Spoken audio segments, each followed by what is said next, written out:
杰森米，请问一下，你们 HR 之间会不会去打探来应征者的背景呢？当然会啊，这就是 HR 的功用啊。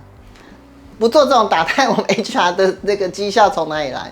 私底下琢磨一下，问一下这个应征者的状况啊，通常会有几种情形啊。一种叫做中高阶的位置，就是你的这个位置呢是属于公司里面比较离老板很近的位置。还有一种呢，就叫做敏感型的位置。敏感型的，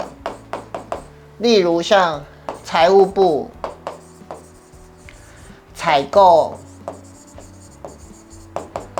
好，或是跟公司一些比较机密有关系的一些位置，我们通常一定会去做 reference check， 甚至有时候有些公司应征那个叫什么 security。如果公司真的有自己要录用的话，通常这个位置我们通常都还是希望说它可能会跟警戒有关系的啊，黑白两道吃得开的啊，没有黑历史的啊。在做 reference check 的时候，我们 HR 他会特别去做这种背景调查。那通常背景调查的方式有很多的，一个我们叫做 official， 就是指说去警察局那里调良民证啊，类似这种。好，所以这种 official 是说去跟政府调资料。那还有一种呢，就是说，我透过应征者提供的名单，应征者会提供一个说，你可以去问我的前主管啊，所以应征者会给我们一些名单，我们会打电话去问这些人。问这些人的目的，他基本上是想要确定说你跟这个人是不是真的有共事过。有些应征者啊，会是那种他只是在研讨会跟某人交过名片，他就把这个人的名片放在他的 reference check， 所以我们打电话去之后就傻眼，对方可能根本就想不起来你是谁。我不能说这个人骗人，我们 HR 一打电话去之后就会知道说，原来你这个应征者做事情是这样子的粗糙，或是这样的不用心，人家明明就不认识你，或是你根本就没有跟对方有什么共识，或是工作的机会，你就把别人放到 reference check 的名单上。其实这个电话一打，你就知道这个人绝对不可能录取了啦。在做 reference check 的过程里面，其实我们可以看出说，这个应征者在给那个名单的时候，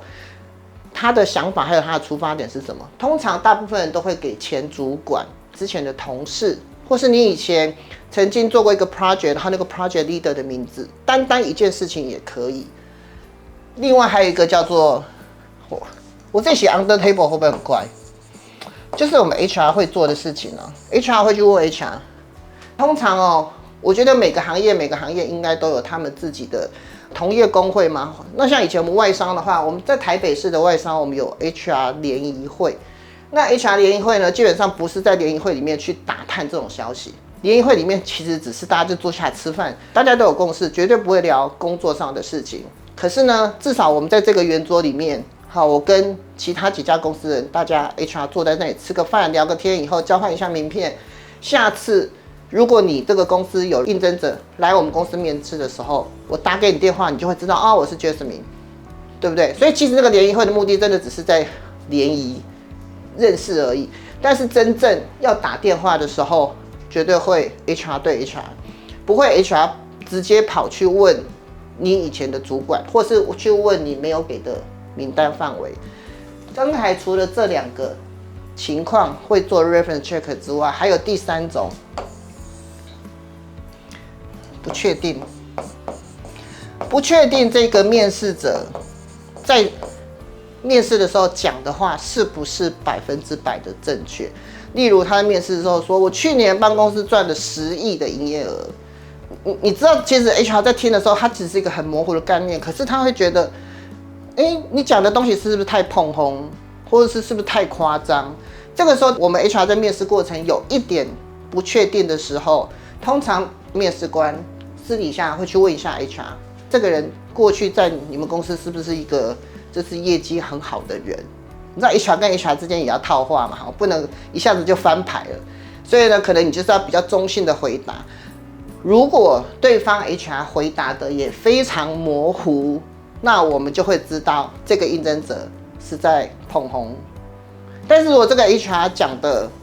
有一些比较保守，说他还 OK 啦，但是可能就跟主管处得不好了。好，这种其实我们 HR 讲白点，就是有时候讲久了，大家也都知道你的那个台面上的意思，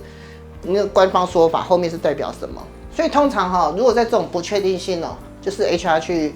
跟 HR talk 的同时哦，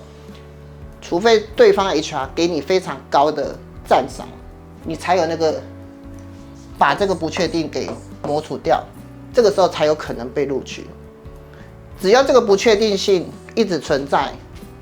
我通常站在面试官的立场，不会冒那个险去雇佣一个怀有不确定性的人。就像你也有个例子，曾经业务在公司里可能有一些不好的行为，然后他离职之后，公司就会在同行里面发所有的通知，告知同业这个业务以后在外的所有行为都跟公司无关。有时候会把他指名道姓说出来吗？会，他会特别的写清楚，就说某某某于几月几日已于公司离职，以后所有的在外言行跟公司完全无关。我觉得这种基本上已经是跟公司扯破脸，差别只是说公司没有去走上法律途径而已。那他这样子昭告天下的情况下，已经不要说永不录用了，基本上是变成名声已经打坏了。你即使没有把他的名字打出来，可是我觉得业界这么小，其实很快就会传出去。那其实，在我们外商科技业来讲，我们的圈子也很小，所以我们甚至不用发那个公告。有人在这家公司做坏了一个 project， 明明是公司机密哦，为什么整个行业人都知道他是怎么做坏的？他坏了哪里？他帮公司损失多少钱？所以这种不能公开的秘密，在我们这个行业里面是很容易传出去的。所以哈，如果说你今天在面试的时候，你如果真的不能用自己的能力或者经验来证明你值得这个位置的话，很多时候那个 reference check 电话一打，基本上不会阻碍你之后面试的路，可是在这家公司可能就比较难进来。那我们以前曾经遇到过是说，他来应征 A 职位的时候，可能就不确定嘛，后来他想办法去应征 B 职位，他透过 B 职位也进来了，但是很妙的是，进来以后不到半年，还是一样被请走了。我会觉得，不管是 HR 或是面试官啊，有时候在面试一个人的时候，那个直觉基本上都还是蛮准的。因为有的时候对你的不确定性，不见得是你的能力不 OK， 有时候就觉得你的价值观跟公司的价值观就是不 match， 所以你即使后来挤进来了，你其实也工作不快乐，然后你也没有那个绩效，就是没有那个成就感。所以我们通常在做 reference check 的时候，其实大家都很好奇，是说会不会因为 HR 的一句话，然后以至于你的工作没了。我要讲的是说，如果你的面试是80分，你根本就不用担心这些 reference check。你只有在面试的时候有这种不确定性，这种40分、50分的情况下，人家去做 reference check 才有可能 say no 嘛。好的，今天分享到这里。